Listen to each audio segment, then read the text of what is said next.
dareen muddo dheer dadna horeysa qulubta dadweynaha ka dhex guuxayay ayaa haatan bannaanka yaala kadib kolkii hal muwaadin dhiirani ku muujiyay Hargeysa dhexdeeda wixii dadweynaha ka dhex guuxayay muddada badan nidaamku wuxuu jaal iyo daris leeyahay cabsi iyo walaac joog iyo jiifba haatan u diiday yar iyo weyn waxaa la isweydiinayaa 28 sannadood kadib meel loo socdaa ma muuqatee ma afduubanahay naac qabiil iyo isu suuraynta cadow aan jirin maxaa noo weheliya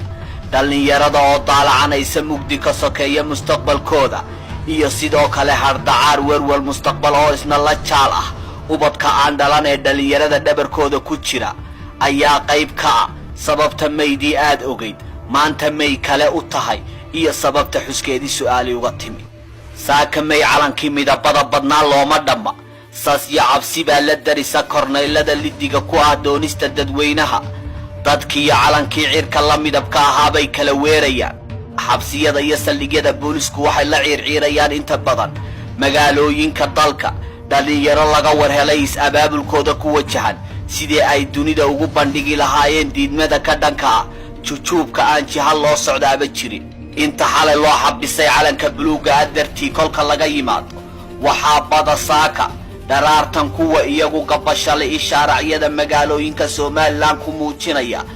sawir 28 sannadood kadib jawaab u noqon kara dareenka dhabta ee shacab la meel loo jiheeyo waa burco tani waxay bandhigayaan inay la dareen yihiin Cabdiraxmaan Aariyare oo xabsiga Hargeysa ugu jira doonista calan aan cidina ka lahayn waxay dunida gaarsiinayaan dhawaaqa dhana muranka meeytida xabaalaha ku jirta iyo qaar ka mid ah korneyladii SNM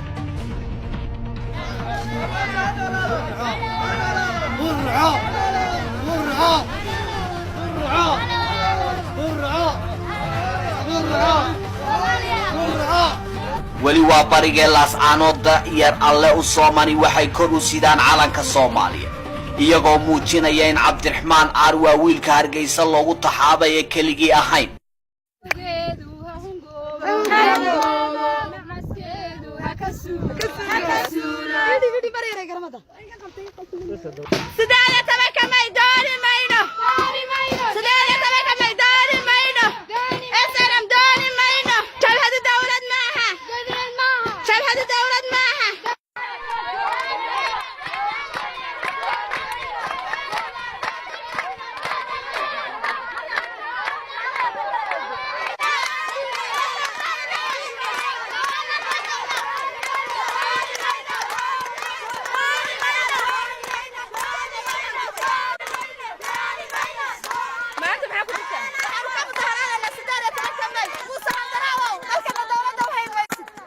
Soomaali baanu nahay waligeena Soomaali baanu ahayn calanka buluuga huwa nahayna waa kaanu dhalinay annagu Soomaaliya waa kaanu u dhalinay walina sidii baanu ugu dhaganay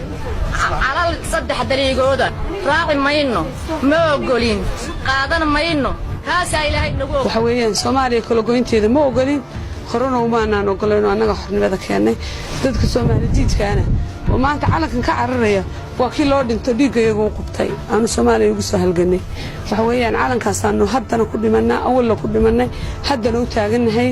isla barigee ceerigaaba waatan iyana maaha tii aad ogay waxay huwa yihiin calanka xilligan cabsida ku ah korneylada kulmi way dhawaaqayaan waxay kor u leeyihiin Soomaaliya Soomaali baale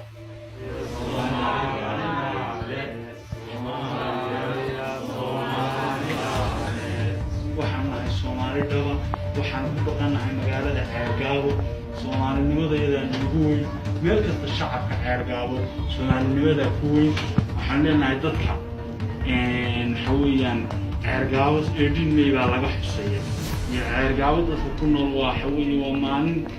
waa dad maalin qaran oo eedin may ah xusa waa been Soomaali baan nahay Soomaalinimada ugu ogtiin Soomaaliya Soomaali baan ku dhigasaanna taaganahay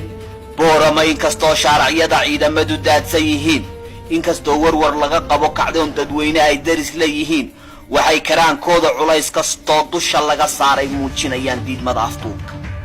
gabilay waatan waa guriga Korneyl Muuse inta la xabisay ee bulshada laga qarinayo ka sokow tan iyo shalay waxaa jiray dhalinyaro calanka Soomaaliyeed hu ka dhigtay oo si arxan darra jidadka ciidamadu ugu jirdilayaan waxay leeyihiin nadaaya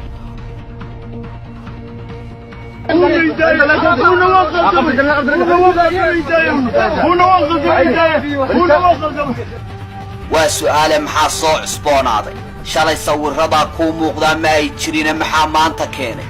daal iyo darayada dadweynaha ayaa isgaadhay rajali'ida iyo caburinta ayaa dabqashada keentay dowladi adeeg bay bixisaaye waxaa shacabka soo ridatay cashuur bixin aan adeeg dowladnimo weheli kala sarraysiin dadweyne intan kuba koobnee maxaa soo kordhay waxaa taasi sii dheer colaadinta beelaha darafyada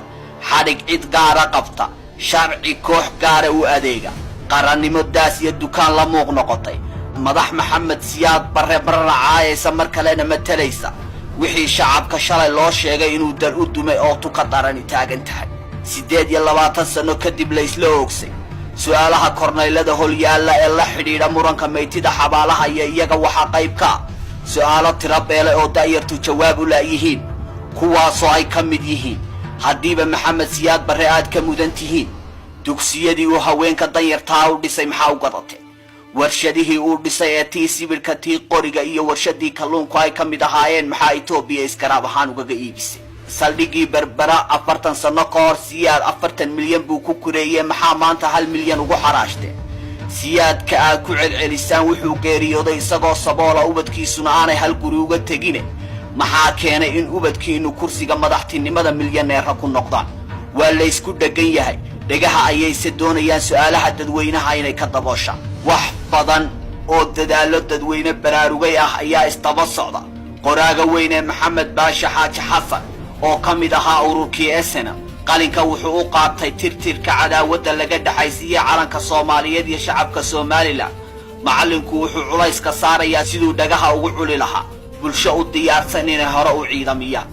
aqoon-yahanadii cabqariyiinta ahaa waa galaydh iyo samatare iyagu toos bay dadweynaha u dabiibayaan waxay leeyihiin 18 May sakhrad weeye ka toosa maaha maalinteennii soo baraaruga bay ku dhawaaqayaan tusaalayaal nool bay bixinayaan waxay leeyihiin may cid baa samaysatay ee meeday maalinteennii xornimadu bari faysaradu xaqa juun soo celintiisay wada goobayaan June 26 markaanu waxaan qabaa in ay tahay maalinta qura ee ina siinaysa saldhigga aan joogsanaynaynu markaa ka kuulay meel kale ma jirto wadamada meel kale ma jirto 18 May iyadaa gashay wadamada anuu aabbahay ma dhali karayadee I can't anuu hooyaday ma dhali karayadee no matter how much I try ma dhali karayadee marka la yidhaahdo magacaaguna waa axmed ayadee ismaaciil samatar amba xalima cabdillah that's 26 June anuu ismaan dhalay ismaaciil samatar iyo xalima cabdillah baan iyo kuwii ka sii horreeyay 26 June bayna dhashay kolkaa weliba waxaan khaasatan ku leeyahay habaryarahay iyo abtiyaashay waryaada rag iyo dumarba war arrintaa waa lagu sakhraansan yahay toosa burco waa magaalada la sheego in calanka laftiisa lagaga dhawaaqay ciidamada xalay la geliyay ka sokow wafdi calama Somaliland madaxtooyada Hargeysa looga sii dhiibay ayaa xalay xilli dambe gaadhay waa kuwa wafdigu way cataabayaan halkii lagaga dhawaaqay maalinta la xusayo ayaa shacabku xalay iska hortaageen in wafdiga madaxtooyada laga diray ay biraha burco ku xidhaan calamada Somaliland أهل شعسابة ماشي برعاية إدين ميدا بيض ولا شيء نجاش ما أنت وأنا درك كره كده نجا وبرعوا نجاهر تبغى على ما أنت وأنا درك والله وربنا بكسر ماشي السومال لام برعوا على ما أنت درك اللي جوها كبير أنا ملك السعودية سما قراني مقرناس فملك وجوه بيصير برعوا السومال اللام ولا كده واقع شك بين خلق الجموش أنا وأنا كنا قلنا هرجيس قول يدكش السومال لام قوة كلام هاي السومال بنو كل قيد قلنا هرجيسة وأنا كسرنا وكده بردين اللي واحد السنة بتشتوى خاص برعنا واقع وهالكي يروجوا بيس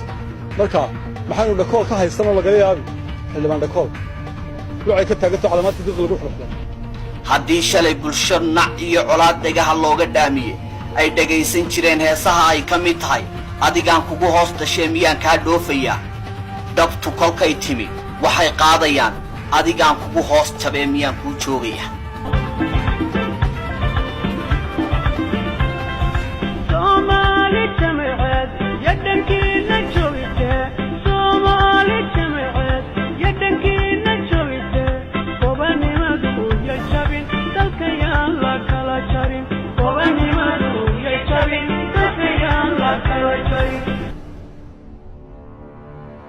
warbaahinta maxalliga ah ee Hargeysa wararka ka soo tabinaysa